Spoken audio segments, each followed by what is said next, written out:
बढ़ते हैं अगली खबर की ओर। मथुरा जिले के गांव कोह में बुखार से एक और बच्चे की मौत हो गई। बुखार के कारण अब तक कोह में 9 बच्चों सहित 12 बच्चों की मौत हो चुकी है। बता दें कि दहशत के चलते गांव से बहुत से लोग घरों में ताला लगाकर रिश्तेदारों के यहां चले गए हैं। हालांकि बीमार होने वाले की संख्या अब तक कम नहीं हो रही।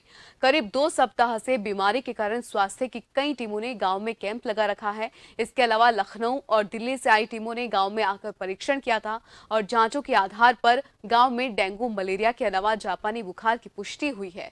डॉक्टर भूदेव ने बताया कि शुरुआत में केवल पहले दिन स्लाइड से टेस्ट किए गए थे, लेकिन इसके बाद से सभी टेस्ट किट के माध्यम से करके ही मौके पर रिपोर्ट दी जा रही है। पुष्टि के लिए डेंगू की सैंपल किट आगरा भेजी जाती है। इसके अलावा सीएचसी फरह और मलेरिया, डेंगू बुखार के अलावा प्लेटलेट्स की जांच के लिए भी सेल काउंटर मशीन लगा दी गई है। वहाँ के 2 ब्लॉक हैं जिनमें मुख्यतः बीमारी फैली हुई है। एक फरह ब्लॉक है जिसके कि 5 गांव हैं, दूसरा मथुरा ब्लॉक के 2 हैं और गोवर्धन ब्लॉक का 1 गांव है। डॉक्टर साहब, कौन कौन सी बीमारियां सामने आई देखिए, है? जब हमें प्राइमरी सूचना मिली कि गांव में कुछ लोग बीमार हैं, तो हमारे स्वास्थ्य विभाग की टीम वहां गई और जानकारी कलेक्ट की। लोग जो बुखार से पीड़ित थे उनका सैंपल कराया गया, तो उसमें हमने मुख्यतः 3 तरह की जांच की थी, मलेरिया, टाइफाइड और डेंगू। लेकिन बाद में हमारे एक्सपर्ट द्वारा एडवाइस करने के उपरांत हमने स्क्रब टाइफस, जापानी एन्सेफेलाइटिस की जांच कराई, तो उसमें हमारे मुख्यतः डेंगू, मलेरिया और स्क्रब टाइफस के मरीज मिले।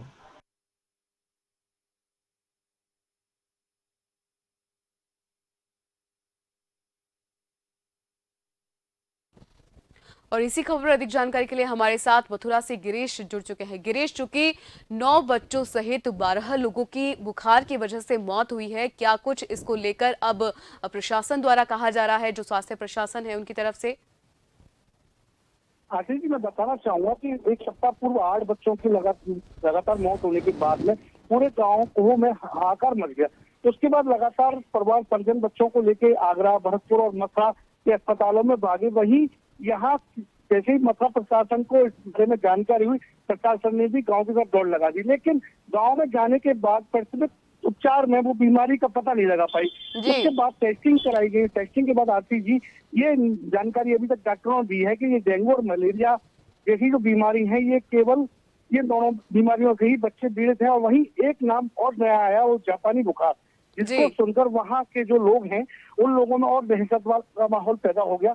कुछ तो लोग बच्चों को और परिवार को लेकर गांव से पलायन भी कर चुके हैं, उनके घरों पर ताले लगे हुए। वहीं लगातार स्वास्थ्य विभाग कैंप लगाए हुए हैं और लगातार बच्चों की सुरक्षा भी देख रहा है।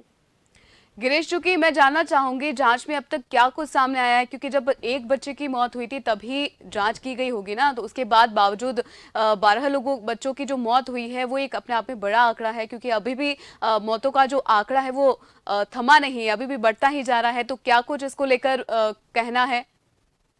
अभी तक तो अभी बताओ, डॉक्टरों का यही कहना है कि हम टेस्टिंग के द्वारा बुखार इनको वायरल जो है वो आ रहा है, उसको अभी हम ये कंफर्म नहीं कर पा रहे कि ये डेंगू है या मलेरिया है या जापानी बुखार है। अभी इसकी पुष्टि वो लोग नहीं कर पा रहे और लगातार गांव में ये वायरल फैलता ही जा रहा है। इसके बाद 9 मौतें होने के बाद और ये 2 मौतें और हो गई और कल एक बच्चे की मौत एक और हो गई, उससे 12 की संख्या पहुंच चुकी है मथुरा में।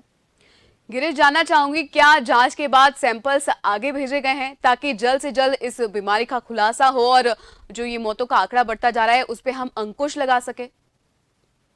अभी बताना चाहूंगा, दिल्ली से भी एक टीम यहाँ लगातार स्वास्थ्य विभाग की डेरा जमाए हुए है और वहीं सीएमओ ने भी अपना कैंप वहाँ लगा रखा है और लगातार टेस्टिंग की मशीनें भी वहीं मंगा रखी है, जिनसे उन टेस्टों से ये मालूम पड़े कि ये बीमारी क्या निकल रही है। लेकिन लगातार कई तरह के वायरल, हर बच्चे में अलग अलग वायरल होना, ये जानकारी से बाहर हो रहा है और स्वास्थ्य विभाग इसकी तरफ अभी भी कोई भी पुष्टि नहीं कर पा रहा है। जी गिरीश, इस खबर पर तमाम जानकारी के लिए फिलहाल आपका शुक्रिया।